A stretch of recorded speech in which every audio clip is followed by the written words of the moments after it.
The hour, but we start in the United Kingdom. And Keir Starmer's Director of Communications, Tim Allen, has resigned after just 5 months in the role.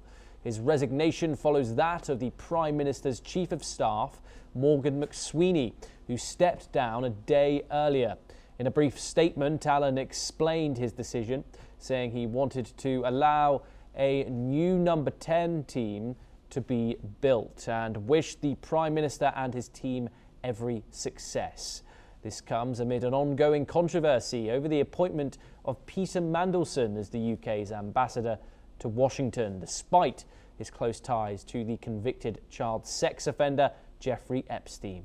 The row has led to increasing scrutiny of Starmer's leadership as tensions rise within his party. Mark Sutherland joins us now to discuss the ongoing turmoil in the Starmer government. He's a geopolitical commentator. He joins us live from London. Mark, thank you very much for joining us. All these revelations from the newly released Epstein files continue to rupture the Starmer government. Of course, that scandal central, the Peter Mandelson appointment as the ambassador to the United States. Tell us about the events that led up to this and why Starmer is facing so much scrutiny for the appointment. Thomas, good to be with you. The Labour grandees, in my humble opinion, are on the ropes. Tim Allen stepping down is rather interesting because he was an advisor to Tony Blair from 1992 to 1998. Tony Blair then won the election in 1997. With all of the big Epstein 3 million plus files that are dropped, in regard to the Mandelson case, what people need to hold on to and watch is and his relationship with the notorious paedophile who had a conviction and all the awful things that were done on the young girls under his actions, and relationships that people had with them are just beyond it to me and deeply and profoundly questionable. But Mandelson, the reason why he is in the frame, and people need to remember this, is that he was having access to cabinet information in regard to Gordon Brown's premiership, and was then, the accusation is in the files, he was then feeding information to Jeffrey Epstein in regard to the banking crisis 2009-10, and then giving pre-warning.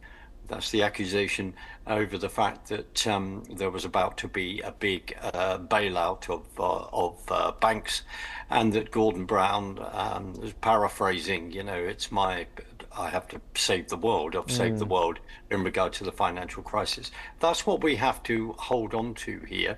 And of course, Mandelson, and he also within family, previous generations, all their involvement in politics. But Mandelson was then responsible for Neil Kinnock's campaign when he was running to be Prime Minister against John Major in 1992.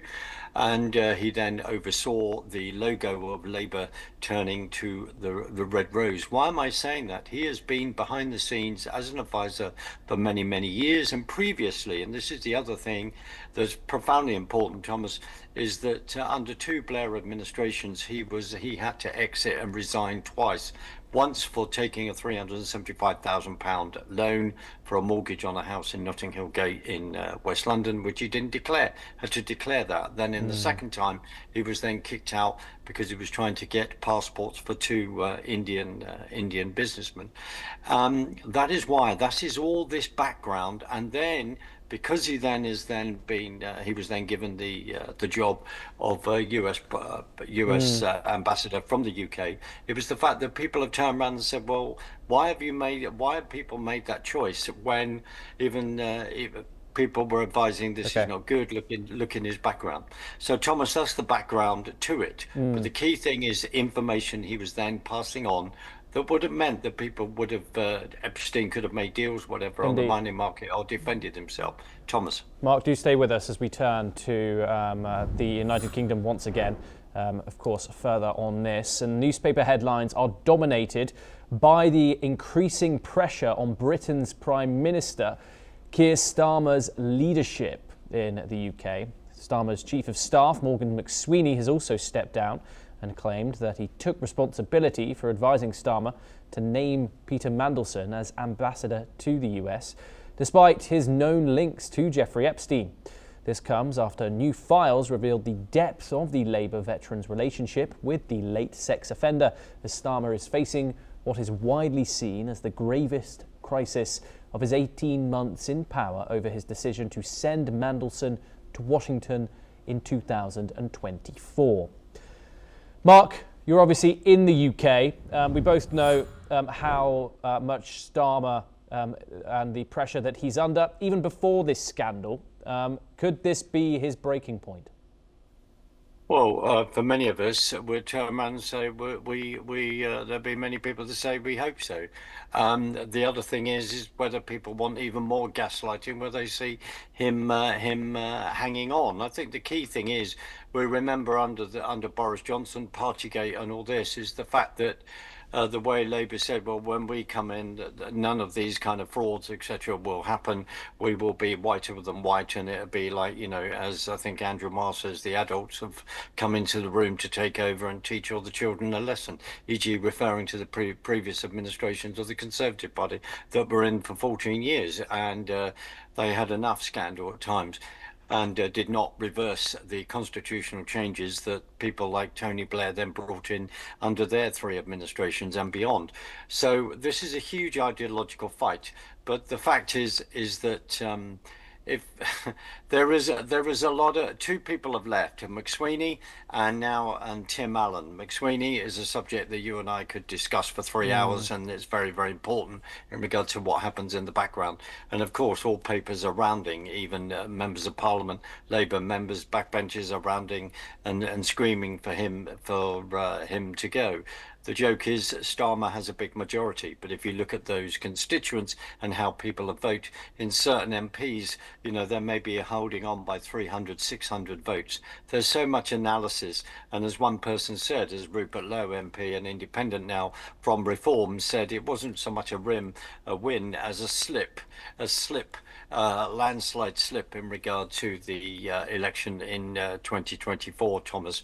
The thing is, load more information may come out, but if you're going to set yourself up and say, well, so virtuous, we're whiter than white, and then you've had to kick out people from your cabinet for a number of different reasons, at least three people come to my mind immediately, then really you need to be held to account, because you are then not projecting the image that you wish to. Thomas. Yes, Mark, do stay with us as we turn to our next story. Of course, we'll keep our viewers updated on that developing cabinet turmoil coming out of the United Kingdom as soon as we get that information. But now we turn to East Asia, and Japan's Prime Minister Sanai Takaichi has said that she